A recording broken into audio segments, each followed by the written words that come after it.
Hello everyone, আজ আবারও চলে এলাম আরও একটি নতুন ভিডিও নিয়ে। আজকের এই ভিডিওটা আমি কিন্তু ইউটিউবে অনেক ভিডিও দেখে ইন্সপায়ার্ড হয়েই বানিয়েছি।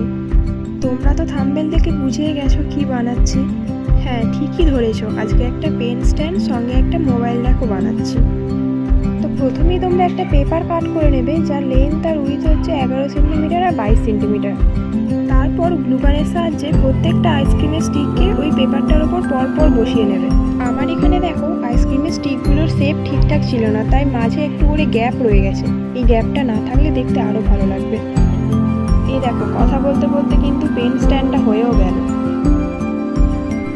চলো এবার মোবাইলে একটা বানানো যাক।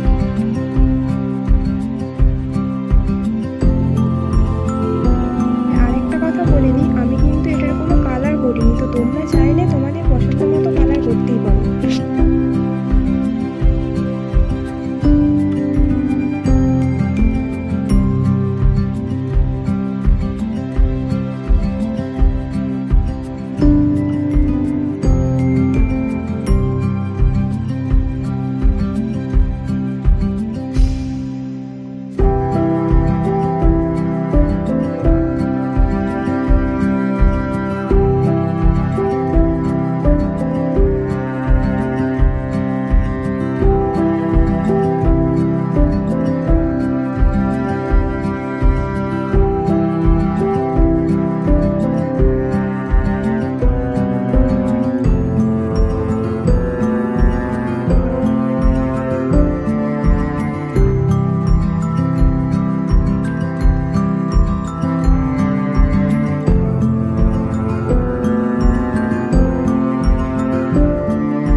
এখানে কিন্তু গ্লু শেষ হয়ে গেছে কাজ করতে করতে, তাই দেখো হাতে করে প্রেস করে বের করতে হচ্ছে।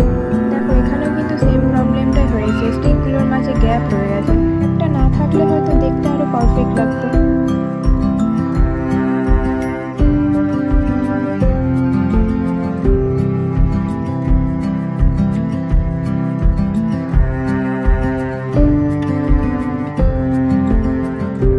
এবার তোমরা ওই সেম 11 সেন্টিমিটার আর 22 সেন্টিমিটারের মাপ নিয়ে একটা মোটা কার্ডবোর্ড টাইপের কিছু কেটে নেবে, যার ওপর ওই মোবাইল স্ট্যান্ডটা আর পেন স্ট্যান্ডটা রাখা যায়। দেন ওটার ওপরে ওই দুটো জিনিসকে আঠা দিয়ে চিপকে দেবে। এরপর তো ডেকোরেশনের পালা। আমি তো নিজের মতো করে একটু ডেকোরেশন করার চেষ্টা করেছি, তোমরা তোমাদের মতো করে চেষ্টা করবে, এটা নাও করতে পারো। এই ফুলগুলো কিন্তু আমার সেই ক্লে কাটারের যে শেপগুলো ছিল, আমি আনবক্সিং ভিডিওয়ে দেখিয়েছিলাম, ওইগুলো দিয়েই বানিয়েছি। এই যে ফুল লুক কেমন লাগলো তোমরা কমেন্টে অবশ্যই জানিও।